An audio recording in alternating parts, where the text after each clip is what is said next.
오늘 우리에게 주시는 하나님의 말씀 시편 115편 11절에서 15절까지 봉독하겠습니다. 여호와를 경외하는 너희는 여호와를 의지하라. 그는 너희 도움이시요 너희 방패시로다. 여호와께서 우리를 생각하사 복을 주시되 이스라엘 집에도 복을 주시고 아론의 집에도 복을 주시며 대소물온하고 여호와를 경외하는 자에게 복을 주시리로다. 여호와께서 너희 곧 너희와 또 너희 자손을 더욱 번창케 하시기를 원하노라. 너희는 천지를 지으신 여호와께 복을 받는 자로다. 아멘. 지난 4월 달은 별명이 붙기를 잔인한 달이다. 그렇게 4월 달을 그렇게 얘기합니다. 사고도 많고 죽음도 많았어요. 근데 5월 달은 계절의 여왕이라고도 하고 또 특별히 5월을 가리켜서 우리는 가정의 달이라고 부릅니다. 가정적인 행사들이 많이 있어요. 어린이날도 있고 오늘 어린이 주일이죠. 또 5월 8일 어버이 주일, 어버이날, 또 스승의 날, 부부의 날, 아주 상당히 좋은 사랑스러운 날들이 많이 있습니다. 하나님께서 인간에게 주신 가장 큰 축복이 뭔가? 저는 그걸 가정이라고 생각해요. 에덴 동산에서 만들어 주신 첫 번째 가정, 그건 하나님이 주신 특별한 축복입니다. 그래서 이 가정을 우리는 사람이 만나서 이룬 공동체로 보기보다는 하나님의 창조 섭리에 의해서 이해를 해야 이 가정의 의미를 확실하게 알 수가 있습니다. 인류 최초의 가정, 정말 신성하고 거룩한 가정이었습니다. 하나님 섭리에 의해서 가정이 이루어진다는 걸 보면 남녀의 만남부터 시작해서 자녀 출생, 가정이 형성되는 모든 과정들이 전부 하나님의 계획과 섭리에 의해서 이루어지는 겁니다. 남자가 여자를 서로 만나서 마음이 끌려서 사랑하게 되고 또 결혼식을 올리고 아이를 낳아서 이루어진 공동체, 그건 세속적인 관점이에요. 근데 그런 가정이 이루어지는 데 있어서는 하나님이 개입을 하셨다고 하는 것을 우리는 잊어서는 안 됩니다. 그리고 혼인이라고 하는 것도 두 사람만 만나서 결혼하는 게 아닙니다. 혼인은 양쪽 집안이 만나는 거예요. 두 사람만 만나고 끝나는 게 아니거든요. 요즘 젊은 사람들이 자꾸 이걸 이해를 못할 때가 있어요. 다른 가족과 우리 가족의 만남. 옛날에는 아들, 딸이 전혀 모르는 상황에서 집안 어른들이 서로 만나가지고 당신 딸 우리 집으로 시집 보내게. 그래가지고 사돈을 맺어가지고 혼인식을 하면 언제 신랑 신부 보냐? 혼인식 날. 서로 맞절하면서 창 밑에서 이렇게 서로 쳐다본다는 거예요. 그래서 우리 신랑이 저렇게 생겼구나. 우리 색시가 저렇게 생겼구나. 그런 얘기를 간간히 들어요. 그 당사자의 의견은 전혀 고려하지 않고 이렇게 만나서 사는데도 그때는 문제 별로 없이 살았던 것 같아. 물론 신부가 싫어서 외도하는 사람도 있었지만 그래도 끝까지 잘 살았어요. 머리가 허열 때까지. 요즘은 결혼에 대한 젊은 사람들의 생각이 많이 달라졌습니다. 결혼을 예전처럼 중대사로 본다든지 결혼의 중요성을 심각하게 받아들이질 않아요. 그냥 독신주의를 주장하는 사람들도 상당수가 있습니다. 혼자 사는 사람들. 현대 사회가 상당히 옛날 같지 않게 복잡해졌어요. 함수관계가 아주 복잡하기 때문에 옛날처럼 그저 만나서 남녀는 만나서 결혼하고 아이 낳고 그렇게 사는 거야. 이 공식이 성립이 안 돼요. 일단 결혼하면은 여자 같은 경우에는 경력이 단절됩니다. 회사에서 별로 안 좋아해요. 사회활동에 제약을 받아. 그러니까 경제력이 뒷받침이 되지 않아. 결혼을 한다 그래도 집값이 너무 비싸가지고 거기서부터 걸려. 또 애를 하나 낳았다. 그러면 양육하는데 돈이 어마어마하게 들어갑니다. 그러니까 그 부담과 고생을 감수하면서 결혼을 하려고 하는 사람들이 많이 주저하고 있다는 얘기입니다. 특히 사회적인 지위가 있고 활동성이 있는 여성들은요, 굳이 결혼을 하지 않아도 얼마든지 생계 유지도 되고 혼자 잘 살 수 있고 대우도 받고 자유롭게 사는데 왜 내가 가정에 예속되느냐, 그런 생각을 많이 가지고 있습니다. 근데 나중에 이제 인생을 살고 지나가면서, 세월이 지나가면서 고독이라고 하는 것을 깨달아요. 알게 돼요. 자유분방하게 혼자 사는 것 가지고는 이 문제가 해결이 안 된다라는 것을 알게 되죠. 그리고 가족과 가정에 대한 동경, 또 그 중요성을 뒤늦게 알게 되는 경우가 많이 있습니다. 그래서 이제 좀 고생스럽긴 해도 우리 그냥 사랑했으니까 결혼해서 애 낳고 같이 고생하면은 얼마든지 행복한 가정 만들어갈 수가 있지 않겠느냐, 그런 관점을 가지고 결혼해서 삽니다. 근데 이제 살면서 생각과 뜻대로 안 되니까 힘들게 살아가는 젊은 가정도 많이 있습니다. 자, 결혼하고 보니까 이전의 생각과는 전혀 다른 상황이 전개되는 것을 이렇게 보게 되는데, 직장 일이 너무 바빠서 자기 가정을 제대로 돌아보지 못하고 가족들과 의미 있는 시간을 가질 수 없이 살아가는 그런 사람들도 상당수가 되는 겁니다. 요즘 드라마 보면 전부 그런 소재 가지고 드라마를 만들어요. 우리 오늘의 현실이기 때문에 그렇습니다. 거기서 일어나는 긴장관계, 또 고통들, 뭐 이런 것들을 그대로 다 극으로 만들어서 보여주죠. 근데 이제 교회에서 이렇게 가정의 날, 오늘 많은 분들이 이제 목사님들이 설교를 하는데, 가정에 대한 성경적인 교훈은 뭐냐? 간단해요. 행복한 가정 만들라는 얘기예요. 행복한 가정. 교회가 가정의 행복을 가르치고 만들어주려고 애를 쓰는 것이 교회죠. 가정을 소홀히 하지 말아라. 하나님께서 맺어주신 가족의 관계를 깨뜨리지 말아라. 이 관계, 하나님이 맺어주신 모든 관계는 소중한 관계이기 때문에 절대로 우리가 망가뜨려서는 안 되는 거죠. 가족 관계도 그렇고 교우 관계도 마찬가지입니다. 마귀가 제일 먼저 파괴하고 싶어하는 관계가 뭐냐? 그게 가족 관계예요. 가정을 먼저 파괴시킵니다. 에덴 동산에서 아담과 하와를 무너뜨린 자가 누굽니까? 뱀으로 나타난 사탄이에요. 그리고 그 가정의 자식들끼리, 형제들끼리 서로 증오하고 죽이게 만든 자가 누굽니까? 마귀예요. 가정을 첫 번에 그냥 세워놓은 가정, 하나님께 세워놓은 가정을 마귀가 그 자리에서 다 박살내버렸습니다. 근친살인. 요즘에 탐욕과 정욕에 눈이 멀어서 남편을 물에 빠뜨려 죽이고 보험금 노린 젊은 여자의 뉴스가 매일 나옵니다. 사람들이 그걸 보면서 참 시대가 이런 시대가 됐구나. 가정에 충실하고 가정의 사명을 잘 감당하는 사람, 자기 직장에도 충성스러운 사람, 맡은 일에 책임을 다하는 사람, 그 사람을 우리는 믿음이 좋은 사람이라고 가르치는 거예요. 그래서 바울 사도가 교회 직분자 자격에 대해서 디모데전서 3장 5절에 사람이 자기 집을 다스릴 줄 알지 못하면 어찌 하나님의 교회를 돌아보리요, 그렇게 말씀했습니다. 그러니까 이 교회의 직분, 가정, 가치를 같은 선상에 두는 거예요. 같은 선상. 그래서 가정 같은 교회, 교회 같은 가정이라고 하는 말이 나오는 겁니다. 여러분, 우리 교회 생활도 충실해야지만 교회 생활 충실한다고 가정을 소홀히 하는 건 잘못된 거예요. 두 개 다 건전하고 충실하게 해야 될 줄로 믿습니다. 그럼 어떻게 행복한 가정을 만들어갔냐? 첫 번째 조건이 하나님 모시는 가정을 만들라는 겁니다. 하나님을 모시는 가정.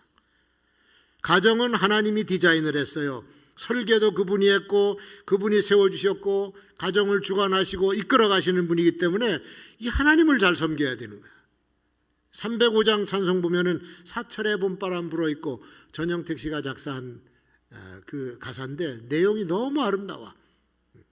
한 상에 둘러서 먹고 마시고 힘써서 일하는 가족들이 한자리에 모이고 형제가 우애가 깊고 그리고 예수만 섬기는 우리 집. 할렐루야. 이렇게 아름다운 가정의 그림을 그려주고 있습니다. 시편 128편도 여호와를 섬기면서 사는 가정의 아름다운 모습이 또 그려져 있습니다. 돈이 많다고 해서 행복한 가정이 되는 것도 아니고 높은 지위의 사람들이 행복할 사람도 아니에요. 권세자, 재벌가, 인기 있는 예능인 행복할 것 같죠? 여러분, 우리나라에서 제일 비싼 아파트가 강남에 있대.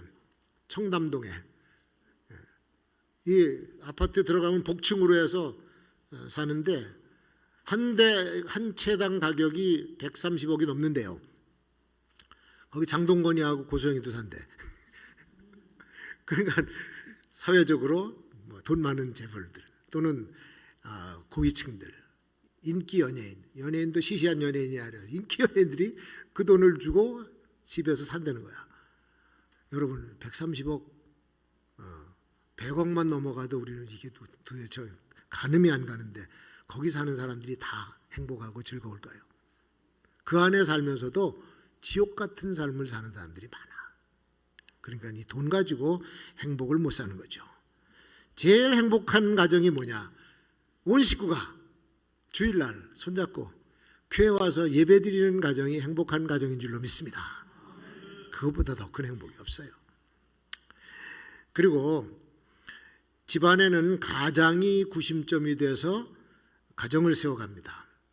가장이 대부분 이제 아버지죠. 아버지 안 계신 어머니가 되거나. 그런데 이 아버지가 가지고 있는 생각과 사상이 그 집의 가훈이 돼요. 그것이 그 가정의 문화로 형성이 됩니다. 가정마다 문화가 다 달라요. 같은 것 같지만. 가훈을 써붙인 거 보면 재밌습니다. 정직하게 살자. 또 긍정적으로 살자. 그 다음에 교회 다니는 집안은 범사에 감사하며 살자. 믿음, 소망, 사랑. 건강한 몸과 건강한 생각. 또 어느 집은 기죽지 말자. 절약하자. 이런 가훈들이 그 집의 문화를 만들어내는 거죠. 근데 가장의 입맛에 따라서 음식 문화도 달라집니다. 그 가정에. 가장이 좀 짭짤하게 먹으면요, 그 집 입맛이 다 짭짤해져. 결혼해서 나중에 자녀가 결혼해도 엄마가 만들어주는 짭짤한 것에 길들여서 자꾸 그걸 찾는다고. 음식 문화예요. 그 아버지의 입맛이 어떠하냐에 따라서 가정의 요리와 자녀들 입맛까지도 이게 달라진 겁니다. 근데 보세요. 하나님이 가정의 중심이 되면 세상에서 최상의 문화를 형성해 줄 줄로 믿습니다. 분명해요. 하나님을 가장으로 모시고 사는 가정이 행복하다. 왜? 하나님처럼 완벽한 가장은 없거든요. 단란하던 네 식구가 어느 날 갑자기 가장의 한 번의 실수로 풍비박산난, 꽤 오래전에 TV에서 나온 건데 실화였었던 것 같아요. 제가 기억에. 좋은 직장 가지고 성실하게 살아가던 가장이 그럼 어떻게 연루가 됐는지, 술을 마시고 연루가 됐는지 원조 교제에 빠져버렸어요. 그래가지고 자기 딸 또래의, 고등학교 다니는 딸 또래의 여학생을 만나러 모텔에 들어갔는데 그 남자친구들, 짜고 한 거죠. 남자친구들이 들어닥친 거예요. 그래서 멱살을 잡고 너 왜 내 여자친구를 겁탈하려고 하느냐, 이래가지고서는 돈을 요구해서 돈을 많이 뺏겼어. 돈을 많이 주면은 무마가 될 줄 알았지. 그런데 얘들이 악질이라서 돈을 자꾸 요구하고 나중에는 아침 식사하고 있는 그 집을 쳐들어와요. 쳐들어와서 그 남자를 그렇게 막 못살게 하고 때리고 괴롭히는데도 아무 말을 못하는 거예요, 사람이. 알고 보니까 자기 고등학교 다니는 딸이 자기 또래의 여자애와 이런 상황이 벌어져서 아빠에게 실망했다. 이제 막 부인도 난리가 났죠. 동생도 그렇고. 출근하기 전에 베란다로 나가서 투신 자살하고 말았습니다.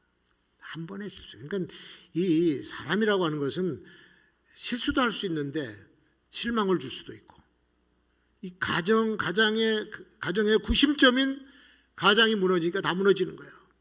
근데 그분이 여호와시다. 그럼 이런 일은 안 일어나죠. 여호와 하나님이 중심이 되셔야 건강한 가정이 될 수 있는 줄로 믿습니다. 여호와를 경외하는 가정은 크나큰 축복을 받아요. 시편 128편 한번 보세요. 여호와를 경외하며 그 도에 행하는 자마다 복이 있도다. 내가 내 손이 수고한 대로 먹을 것이라. 일한 대로 노동한 대로 대가가 돌아와. 내가 복되고 형통하리로다. 내 집에 내 실에 있는 내 아내는 결실한 포도나무 같으며 내 상에 둘린 자식들은 어린 감람나무 같으리로다. 여호와를 경외하는 자는 이같이 복을 얻으리로다. 여호와께서 시온에서 내게 복을 주실지어다. 성전에서 복을 주신다는 거예요. 너는 평생에 예루살렘의 복을 보며 내 자식의 자식을 볼지어다. 이스라엘에게 평강이 있을지어다. 이거보다 더 큰 축복이 어디 있어요? 시편 112편 1절에 3절 여호와를 경외하며 그 계명을 크게 즐거워하는 자는 복이 있도다. 그 후손이 땅에서 강성하며 정직자의 후대가 복이 있으리로다. 부요와 재물이 그 집에 있으며 그 의가 영원히 있으리로다. 잠언 3장 11절에서 16절 여호와께서 아버지가 되시고 꾸지람도 하시고 칭찬도 하시고 장수와 부귀의 복을 주신다 그랬습니다. 잠언 5장 18절에 너는 내 샘으로 복되게 하라. 내가 젊어서 취한 아내를 즐거워하라. 남편이 아내 외에 다른 샘으로 흘러가지 못하도록 이렇게 경고하고 있는 겁니다. 여호와께서 가장이 되어주셔서 우리를 지켜주셔야 그 가정이 건강하고 행복한 가정이 될 줄로 믿습니다. 그래서 우리는 하나님을 잘 섬기는 가정을 만들어야 되는 거예요. 그래야 후손이 대대로 복을 받는 것을 우리가 보게 될 겁니다. 어떻게 섬기느냐에 따라서 그 축복의 크기도 결정이 돼요. 여호와 하나님만을 섬기는 가정, 하나님을 섬기는 성도들이 다 되시기를 주의 이름으로 축원합니다. 두 번째는 가정이라는 것은 서로 사랑을 해야 돼요. 결혼식 할 때만 사랑하는 것이 아니라 그냥 그 사랑은 종류가 다르지만 사랑으로 흘러가야 돼. 천지창조, 인간 창조, 그 뒤에 하나님이 어떤 마음을 가지고 창조하셨을까? 사랑의 마음으로 창조하신 거예요. 그래서 사랑이 깔려 있어요. 사랑으로 세상을 창조하셨고 사랑으로 인간을 지으셨고 지어놓고 보니까 아담이 혼자 있는 게 쓸쓸해 보이고 참 딱해 보여.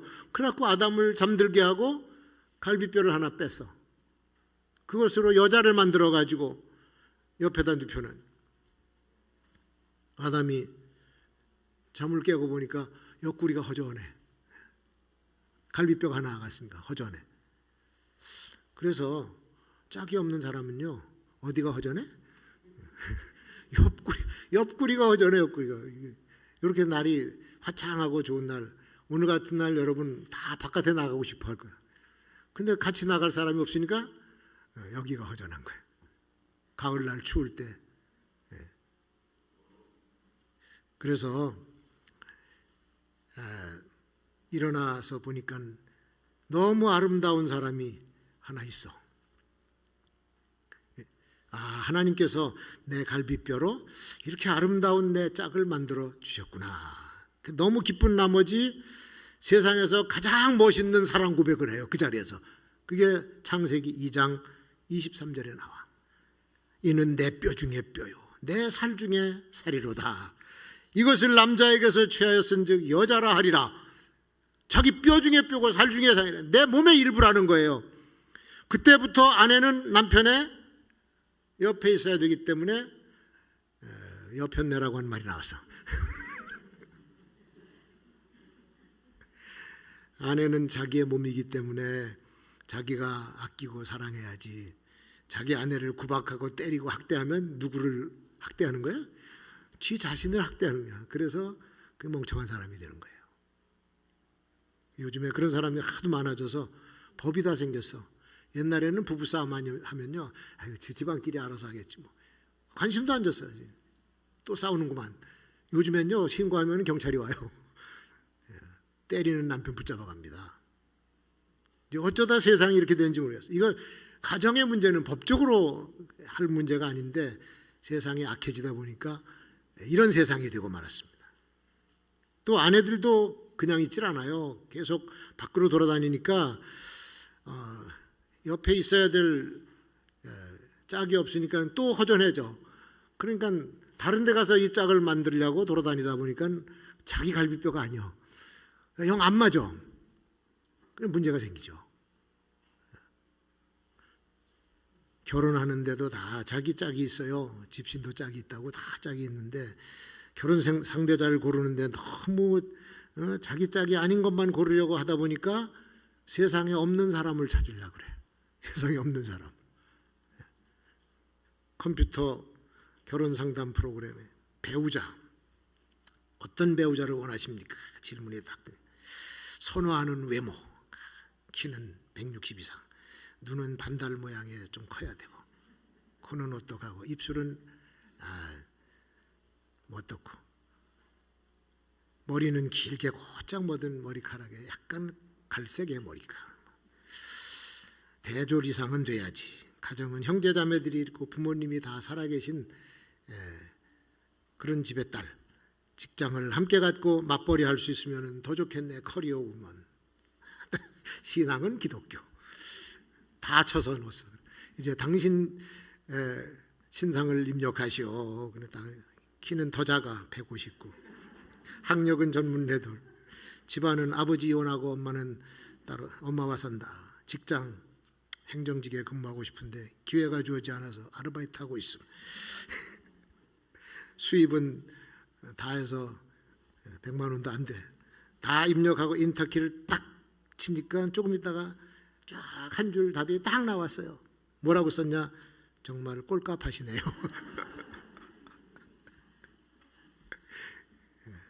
유머죠 뭐. 사랑은 눈이 머는 건데 눈을 똑바로 뜨고 보려고 그러니까 한쪽 눈을 감고 봐야 되는데 다 똑바로 뜨고 보려니까 안 보여. 그런 사람이 발견되지가 않아요. 대충 그냥 맞춰서 살면 되는데 너무 따지다가 나이가 들고 60이 돼도 장가를 못 가. 사랑은 상대방을 배려하는 게 사랑입니다. 상대방의 감정도 배려를 해야 되고 원하는 것이 뭐고 상대방을 위하는 것이 뭔가를 한 번만 생각하면 되는데 이런 것들을 잘 못하는 겁니다. 사랑을 하면 믿어줘야 되잖아요. 신뢰를 해줘야 되잖아요. 신뢰야말로 사랑한다는 증거입니다. 사랑하지 않으면 의심이 자꾸 생기는 거예요. 저건 내 돈 몰래 빼다가 다른 데 쓰는 거 아닌가. 30분마다 전화 걸어서 어디야 당신? 핸드폰에 54,000 찍었는데 그거 뭐 샀어? 어제 마트 앞에서 만났던 여자한테 눈 인사를 보냈는데 누구야? 사랑하지 않으니까 말이죠. 이게 심각한 문제입니다. 의처증, 의부증. 못 참아줘. 믿어주지도 않아. 말에 예의가 없어. 함부로 막 말을 하고 심한 말, 욕설, 상처 주는 말만 골라서 해요. 결정적으로 나중에 결정타를 딸려. 나 당신하고 결혼한 거 후회해. 끝난 거죠. 부부 사이라도 말과 행동을 가려서 해야 되는 거죠. 사랑이 없는 가정은 지옥입니다. 사랑이 충만한 가정은 집이 쓰러져가는 집이라도 천국인 줄로 믿습니다. 그러니까 이게 가정과 교회가 같아요. 교회도 말을 가정에서 부부가 하듯이 그렇게 해야 되는데 교회에서도 상처를 주는 말 많이 하면요 평생을 못 잊어버리질 않습니다. 그래서 우리 교회는 약간 키워진 가정이고 집의 가정은 작은 가정이에요. 이거 둘을 같이 봐야 됩니다. 여기서 일어나는 모든 삶의 행태가 가정에서도 그대로 일어나고 가정에서 일어나는 모든 삶의 행태가 여기서 나타나요. 그러니까 가정 같은 교회, 교회 같은 가정 하나로 같은 가치로 보라 말씀드렸지 않습니까? 자, 세 번째, 이 가정은 함께하는 가정이 되어야 된다. 현대인의 가정은 다 따로따로 놀아. 제각기 놀아. 모두 자기 일에 바빠. 남편은 일 때문에 바빠. 아침에 일찍 나가면 밤늦게 들어와. 회식하고 술 한잔 걸치고 들어오면요 12시 막 넘어서 들어와. 애는 벌써 들어와서 자고 있어. 새벽에 또 나가. 아이 학교 갈 때쯤 아버지 얼굴도 못 봐. 그러니까 한참 못 보고 자라나서 나중에 만나서 누구세요? 애가 어느 사이에 부쩍 커 있어. 그러니까 이거 가족들과 함께 시간 보내기가 힘들고 애들은 애들대로 바빠요. 학교 갔다 오면은 그냥 집에 있습니까? 엄마도 돈 벌러 나가니까 그때부터 이제 얘는 뺑뺑이를 돌아. 피아노도 못 치는데 피아노 가야 되고 태권도 가야 되고 또 그림도 잘 싫어하는데 그림하고 이렇게 몇 바퀴 돌아야 그 다음에 저녁 먹으러 들어오고. 애들이 너무 불쌍해. 왜 그렇게 근데 어쩔 수 없어. 지금 현대 우리가 살고 있는 세상이 그렇습니다. 그런 참 힘들어요. 아버지는 아들 존재가 어디 있는지 모르고 회사만 왔다 갔다 하고, 아들은 아버지 보기가 참 힘들고 주말까지 바쁘고 노는 날도 없고, 엄마가 직장 생활하면 상태는 더 심각한 상태죠. 그래서 한 가족이 모여서 함께 한 상에 둘러서 먹고 마셔 찬송대로 안 되는 거야 이게. 어릴 때 말이죠. 아빠하고 얼마나 놀아달라고. 아빠 좀 나 놀아줘. 놀이동산 좀 데려가. 그러면 아빠 오늘 바쁘다. 미안하다. 내가 다르게 이렇게. 만날 때마다 바쁘다는 거야. 근데 애가 컸어. 중고등학교 다닐 때 돼서 이제 얘야 아버지하고 좀 얘기 좀 하자. 아버지 바빠요. 그때는 거꾸로 됐어. 참 답답한 일이죠. 2020년 작년 재작년에 통계청에서 발표한 우리나라 나홀로 세대수를 숫자로 나온 걸 제가 봤습니다. 등록된 주민 그 인구 성인이죠. 877만 명. 나홀로 살아. 인구의 38.5%예요. 60대 이전에는 남자가 혼자 사는 사람이 많은데 60대 이상에는 여자가 더 많아. 70대 이상에는 여자가 혼자 사는 세대가 70%가 넘어. 70이 넘었는데도 부부가 같이 살고 있다? 복 받은 거예요. 여자밖에 없어요. 70%가. 아마 2년 전이니까 지금 조금 더 올라갔겠지. 요새 우리 아이들이 학교에서 무슨 일을 당하는지 모르는 부모들이 너무 많습니다. 애들이 얘기를 안 해요. 옛날엔 주먹으로 패고 돈 뺏고 했는데 요새는요 카톡으로 왕따를 시켜. 카톡으로 애를 못 살게 굴어요. 그걸 엄마 아빠가 어떻게 합니까? 피해자만 6만 명이 넘어. 작년보다 1만 명이 늘었대. 6만 명이 넘어. 그것도 초등학교 아이들 사이에서 75%야. 초등학교 애들이 괴로운 거예요 지금. 사춘기로 들어가면 그것 때문에 자살합니다 애들이. 이성호 교수가 그랬잖아. 아이들이 자살하는 마지막 순간에 왜 자살하느냐, 자기 얘기를 들어줄 사람이 없다는 거야. 엄마하고 얘기하고 싶은데 엄마가 바빠서 말을 못 해줘. 안 들어줘 얘기를. 그러니까 아파트에서 뛰어내리는 거지. 마지막으로 아빠한테 얘기해. 안 들어줘. 그래서 택하는 것이 죽음이다. 잠깐 앉아서 얘기만 들어줬어도 안 죽을 애가 대화를 못해서 죽는 거예요. 이게 비극적인 우리의 현실입니다. 요새 드라마가 새로 나와서 무슨 브루스인가 뭐 나왔대. 그래서 제가 봤는데 가만히 보니까 이게 사람들의 관계를 이렇게 엮어가더라고. 근데 어저께 나온 과정에서 이 고등학교 3학년 애들이 아래 집에 사는데 둘이서 어떻게 됐고 애를 만들었어. 근데 이 집 아버지 아랫집 아버지하고 원수처럼 싸워. 매일 만나기만 하면 그냥 고양이 개하고 싸우듯이 맨날 싸우고. 어머니는 둘 다 없어. 그 둘이 사랑해서 애를 가졌네. 공부도 잘하는 애가. 그 학교에 공부는 계속 하고 싶고 학교에 배는 불러오고. 그 문제가 어저께 복잡해서 양쪽 집안이 싸우고 이제 그런 문제가 일어났는데, 자 이게 참 자녀들에 대해서 우리가 모르는, 부모들이 모르는 거예요. 이게 장사만 하고 먹고 사느라고 바빴지 어떤 심각한 문제가 생기는지 아무도 몰라.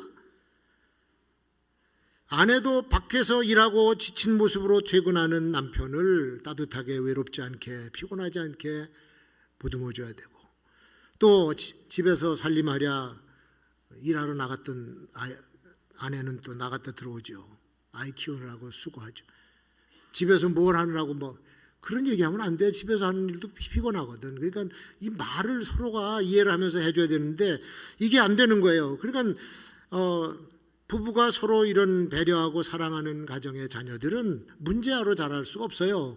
매일 싸우고 두들겨 패고 하니까 거기서 자라는 아이들이 문제가 되는 거 아닙니까?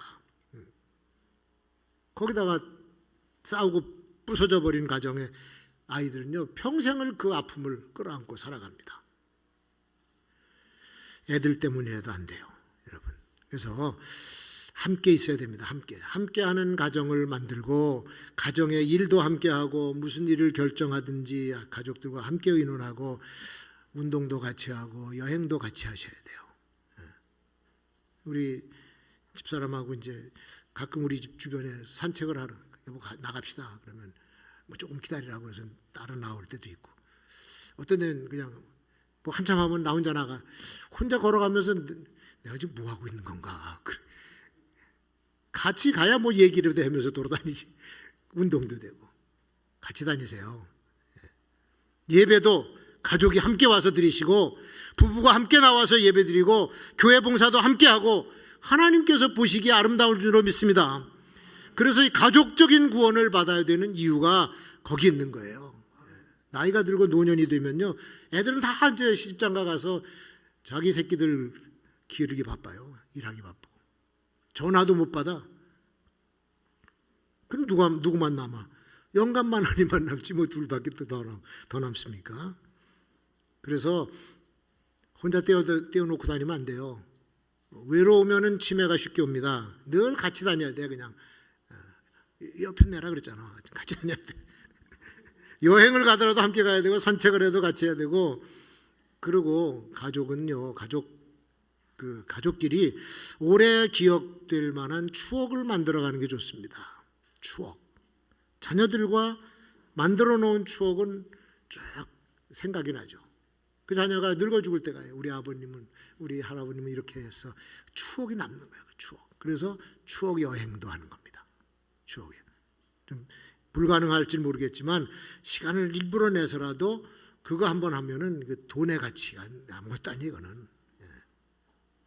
함께 해야만 행복한 가정이 되고, 따로 논다든지 별거 그러면 안 됩니다. 말다툼을 하더라도 같이 같은 공간에 있어야 되는 거예요. 습관을 아예 그렇게 들이셔야 됩니다.